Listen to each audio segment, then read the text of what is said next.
ਉਹੀ ਮੋਦੀ ਜਿਹੜਾ ਉਹ 40 ਦਾ ਫੌਜੀਆਂ ਦਾ ਪੂਰਾ ਜਿਹੜਾ ਕਰਕੇ ਤੇ ਭਾਰਤ ਭਰ ਦੇ ਵਿੱਚ ਉਹਨਾਂ ਦੇ ਨਾਂ ਦੇ ਉੱਤੇ 2019 ਦੀਆਂ ਇਲੈਕਸ਼ਨਾਂ ਕੱਢੀਆਂ।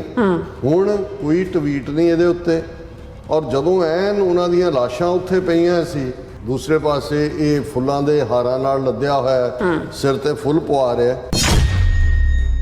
While our soldiers were fighting the battle with terrorists in Anantnag and news had come out about the death of our 3 soldiers and some were wounded, Modi ji was doing his own Mehma Mandal self-glorification. He slammed BJP for organizing the welcome program for Modi and said the ruling party held celebrations at its headquarters even as 4 security personnel were killed. Again, marigolds for Modi, but not a minute for the martyrs.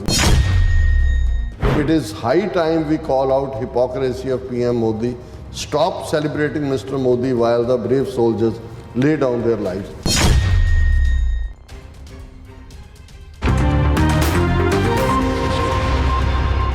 Viewers, welcome back to our program. So viewers, ਗੱਲਬਾਤ ਕਰਨ ਜਾ ਰਹੇ ਹਾਂ ਕਿ ਭਾਵੇਂ G20 ਸੰਮੇਲਨ ਦਿੱਲੀ ਵਿੱਚ ਹੋਇਆ, G20 ਸੰਮੇਲਨ ਵਿੱਚ ਜਿਹੜਾ ਇੱਕ ਉਹ ਫੇਲ ਸੰਮੇਲਨ ਸੀ, ਔਰ ਪਰ ਬੀਜੇਪੀ ਅਤੇ ਮੋਦੀ ਅਜੇ ਵੀ ਇਸ ਸੰਮੇਲਨ ਦੀ ਕਥਿਤ ਸਫਲਤਾ ਦੇ ਜਸ਼ਨ ਜਿਹੜੇ ਨੇ ਉਹ ਮਨਾ ਰਹੇ ਨੇ।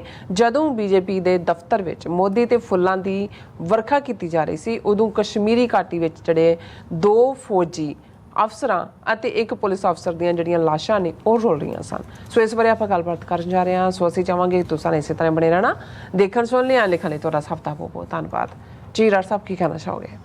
ਦੇਖੋ, 80ਵੇਂ ਔਰ 90ਵੇਂ ਦੇ ਦੌਰ 'ਚ ਜਦੋਂ ਪੰਜਾਬ ਦੇ ਵਿੱਚ ਝੂਠੇ ਪੁਲਿਸ ਮੁਕਾਬਲਿਆਂ 'ਚ ਧੜਾ-ਧੜ ਪੰਜਾਬ ਦੀ ਜਵਾਨੀ ਤਬਾਹ ਕੀਤੀ ਜਾ ਰਹੀ ਸੀ, ਰੋਜ਼ਾਨਾ ਸੈਂਕੜਿਆਂ ਸਿਵੇ ਪੰਜਾਬ ਦੇ ਅੱਡ-ਅੱਡ ਸ਼ਮਸ਼ਾਨ ਘਾਟਾਂ ਦੇ ਵਿੱਚ ਗੁੰਮਨਾਮ ਲਾਸ਼ਾਂ ਦੇ ਨਾਂ ਥੱਲੇ ਅਣਪਛਾਤੀਆਂ ਲਾਸ਼ਾਂ ਦੀ ਦੇ ਨੂੰ ਜਿਹੜਾ ਡਿਸਟਰੋਏ ਕਰਨ ਦੇ ਨਾਂ ਥੱਲੇ ਬਲ ਰਹੇ ਸੀ, ਉਦੋਂ ਕਿਸੇ ਸਿਆਣਿਆਂ ਨੂੰ ਪੁੱਛਿਆ ਗਿਆ ਕਿ ਭਾਈ ਇਹ ਕੀ ਹੈ, ਤੇ ਉਹਨੇ ਕਿਹਾ ਕਿ ਲੋਕ ਲਾਸ਼ਾਂ ਗਿਣ ਰਹੇ ਨੇ, ਇਹ ਵੋਟਾਂ ਗਿਣ ਰਹੇ ਨੇ। ਸੋ ਇਹਦੇ 'ਚ ਕੋਈ ਸ਼ੱਕ ਨਹੀਂ ਹੈ। ਜਦੋਂ ਅਸੀਂ ਸਿਆਸਤ ਦੀ ਗੱਲ ਕਰਦੇ ਹਾਂ, ਅਕਸਰ ਇਹ ਕਿਹਾ ਜਾਂਦਾ ਹੈ ਕਿ ਵੀ ਇਹ ਸ਼ਰੀਫ ਲੋਕਾਂ ਦਾ ਕੰਮ ਨਹੀਂ ਹੈ। ਇਸ ਤੋਂ ਭੱਜਣ ਦੀ ਲਾਈਨ ਇਸ ਲਈ ਹੁੰਦੀ ਹੈ ਕਿ ਇਹ ਬੇਈਮਾਨਾਂ ਦੀ ਗੱਲ ਹੈ। ਔਰ ਜੇ ਤੁਸੀਂ ਸਾਊਥ ਏਸ਼ੀਅਨ ਕੰਟੈਕਸਟ ਦੇ ਮੁਲਕਾਂ 'ਚ ਖਾਸ ਤੌਰ 'ਤੇ ਜੇ ਭਾਰਤੀ ਕੰਟੈਕਸਟ ਦੇ ਵਿੱਚ ਗੱਲ ਕਰੀਏ, ਤੇ ਇਹ ਕੋਈ ਸ਼ੱਕ ਨਹੀਂ ਹੈ, ਅੱਜ ਤਾਂ ਇਹ ਪੈਸੇ ਵਾਲਿਆਂ ਦੀ ਵੀ ਖੇਡ ਹੈ, ਗੁੰਡਿਆਂ ਦੀ ਵੀ ਹੈ, ਕ੍ਰਿਮੀਨਲ, ਬਿਊਰੋਕਰੈਟ, ਚੋਰ, ਨੇਤਾ, ਇਹ ਸਾਰੇ ਰਲ ਕੇ ਧੰਦਾ ਕਰਦੇ ਨੇ। ਸਿਆਸਤ ਇੱਕ ਧੰਦਾ ਹੈ। ਜਿਹੜੇ ਲੋਕ ਸਫਲ ਕਾਰੋਬਾਰੀ ਨੇ ਉਹਨਾਂ ਨੂੰ ਇਹ ਪਤਾ ਹੈ ਕਿ ਵੀ ਅਸੀਂ ਕਾਰੋਬਾਰ 'ਚ ਤਾਂ ਹੀ ਰਹਿ ਸਕਾਂਗੇ ਜੇ ਸਿਆਸਤ ਦੇ ਵਿੱਚ ਵੀ ਸਾਡਾ ਹੱਥ ਪੈਂਦਾ। ਸੋ ਉਹ ਲਿਬਰਲੀ ਡੋਨੇਟ ਕਰਦੇ ਨੇ। ਸਿਆਸਤਦਾਨਾਂ 'ਚ ਕਈ ਵਾਰੀ ਉਹਨਾਂ ਦੇ ਆਪਣੇ ਵੀ ਟੱਬਰਾਂ ਦੇ ਫਿਰ ਇਸ ਗੱਲ ਨੂੰ ਵੀ ਯਕੀਨੀ ਬਣਾਉਂਦੇ ਨੇ ਵੀ ਸਾਰੀਆਂ ਧਿਰਾਂ ਦੇ ਵਿੱਚ ਉਹਨਾਂ ਦੇ ਬੰਦੇ ਹੋਣ।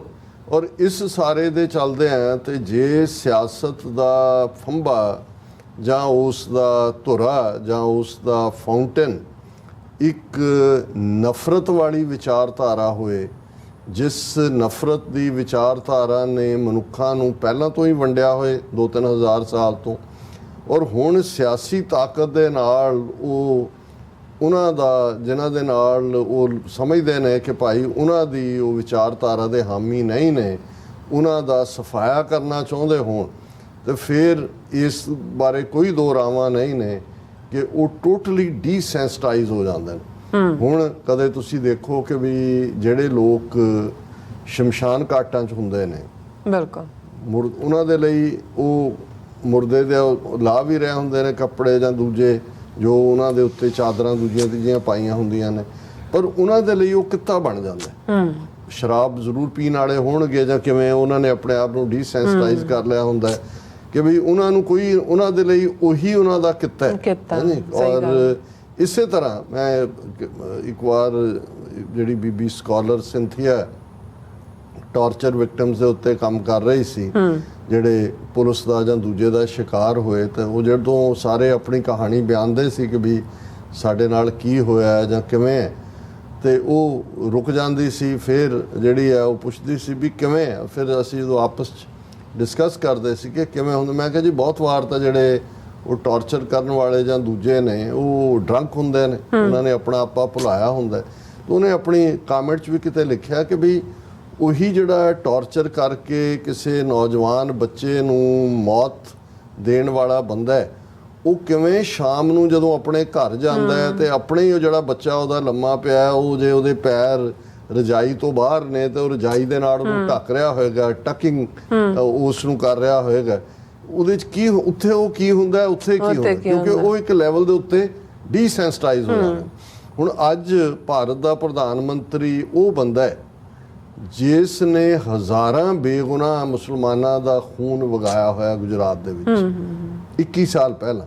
ਹੁਣ ਕਈ ਵਾਰੀ ਕੋਈ ਘਟਨਾ ਬਚਪਨ 'ਚ ਵਾਪਰੀ ਹੁੰਦੀ ਹੈ ਤੇ ਸਾਰੀ ਉਮਰ ਉਹ ਤੁਹਾਡਾ ਪਿੱਛਾ ਨਹੀਂ ਛੱਡਦੀ। ਔਰ 21 ਸਾਲ ਪਹਿਲਾਂ ਜਿਸ ਬੰਦੇ ਨੇ ਉਸ ਹਜ਼ਾਰਾਂ ਬੇਗੁਨਾਹ ਦੇ ਲਹੂ 'ਚ ਨਹਾ ਕੇ ਆਪਣਾ ਰਾਜ ਤਿਲਕ ਕੱਢਿਆ, ਹਿੰਦੂ ਹਿਰਦੇ ਸਮਰਾਟ ਬਣਿਆ। ਔਰ 2014 'ਚ 9 ਸਾਲ ਪਹਿਲੇ ਜਦੋਂ ਉਹਨੂੰ ਇੱਕ ਵਿਦੇਸ਼ੀ ਜਿਹੜਾ ਪੱਤਰਕਾਰ ਹੈ ਉਹ ਇੰਟਰਵਿਊ ਕਰਦਾ ਤਾਂ ਉਹਨੂੰ ਪੁੱਛਦਾ ਹੈ ਕਿ ਵੀ ਚੱਲ ਤੂੰ ਕਹਿੰਦਾ ਵੀ ਮੈਨੂੰ ਅਦਾਲਤਾਂ ਨੇ ਬਰੀ ਕਰਤਾ, ਮੈਂ ਦੋਸ਼ੀ ਨਹੀਂ ਹੈ, ਪਰ ਤੈਨੂੰ ਦੁੱਖ ਤਾਂ ਹੋਇਆ ਹੋਣਾ ਕਿ ਵੀ ਹਜ਼ਾਰਾਂ ਲੋਕ ਮਾਰੇ ਗਏ ਜਦੋਂ ਤੂੰ ਚੀਫ ਮਿਨਿਸਟਰ ਸੀ। ਤਾਂ ਕਹਿੰਦਾ ਅਗਰ ਕੋਈ ਕੁੱਤੇ का पिल्ला टायर के नीचे आ जाए दुख तो होता ही है। ਹੁਣ ਇਸ ਤੋਂ ਤੁਸੀਂ ਅੰਦਾਜ਼ਾ ਲਾਓ ਕਿ ਕਿਵੇਂ ਇਹ ਜਿਹੜਾ ਅੰਦਰ ਇਸ ਬੰਦੇ ਦਾ, ਜਾਂ ਜਦੋਂ ਮੈਂ ਕਹਿੰਦਾ ਵੀ ਇਹਦੇ ਚਿਹਰੇ ਵੱਲ ਧਿਆਨ ਨਾਲ ਮੈਨੂੰ ਤਾਂ ਖੂਨ ਟਪਕਦਾ ਨਜ਼ਰ ਆਉਂਦਾ, ਹੱਥਾਂ ਤੋਂ ਨਹੀਂ ਉਹਦੇ ਮੂੰਹ ਤੋਂ ਵੀ। ਔਰ ਇਸ ਸਾਰੇ ਦੇ ਚੱਲਦੇ ਆ ਫਿਰ ਅਸੀਂ ਦੇਖਦੇ ਹਾਂ ਵੀ ਕਿਵੇਂ ਇਹ ਜੇ ਸਤਪਾਲ ਮਲਕ ਨਾ ਬਿਠਰਦਾ ਇਹਨਾਂ ਤੋਂ ਜੰਮੂ ਕਸ਼ਮੀਰ ਦਾ ਗਵਰਨਰ, ਤੇ ਪੁਲਵਾਮਾ ਦੀ ਹਕੀਕਤ ਸਾਹਮਣੇ ਨਹੀਂ ਸੀ ਹੋਣੀ। ਅਸੀਂ ਤਾਂ ਖੈਰ ਜਦੋਂ ਵਾਪਰਿਆ ਸੀ ਉਦੋਂ ਵੀ ਇਹ ਕਿਹਾ ਸੀ ਕਿ ਬਈ ਇਹ ਇਹਨਾਂ ਦਾ ਹੀ ਆਪਣਾ ਕੰਮ ਲੱਗਦਾ ਹੈ। ਇਹਨਾਂ ਨੇ ਚਿੱਠੀ ਸਿੰਘਪੁਰਾ 'ਚ ਵੀ 35 ਸਿੱਖ ਮਾਰੇ ਸੀ ਪ੍ਰੈਜ਼ੀਡੈਂਟ ਕਲਿੰਟਨ ਦੀ ਫੇਰੀ ਦੇ ਵੇਲੇ, ਔਰ ਉਹ ਸਾਰਾ ਜਿਹੜਾ ਪ੍ਰੈਸ਼ਰ ਉਹਨਾਂ ਤੇ ਪੈਣਾ ਸੀ ਉਹਨਾਂ ਨੇ ਉਹਨੂੰ ਲਸ਼ਕਰੇ ਤੌਇਬਾ ਤੇ ਪਾਕਿਸਤਾਨ ਦੇ ਖਾਤੇ 'ਚ ਪਾ ਦਿੱਤਾ। ਇਹ ਵੀ ਇਹਨਾਂ ਦਾ ਕੰਮ ਹੈ। ਹੁਣ ਸਤਪਾਲ ਮਲਕ ਨੇ ਤਾਂ ਇਨਕਸ਼ਾਫ ਕੀਤਾ ਵੀ ਮੈਨੂੰ ਅਜੀਤ ਡੋਵਲ ਨੇ ਜਿਹੜਾ ਉਹਦਾ ਕਲਾਸ ਫੈਲੋ ਰਿਹਾ, ਔਰ ਮੋਦੀ ਨੇ ਕਿਹਾ ਸੀ ਕਿ ਮਲਕ ਸਾਹਿਬ ਆਪ ਚੁੱਪ ਰਹੇ, ਇਸ ਪਰ ਬਾਤ ਮਤ ਕਰ।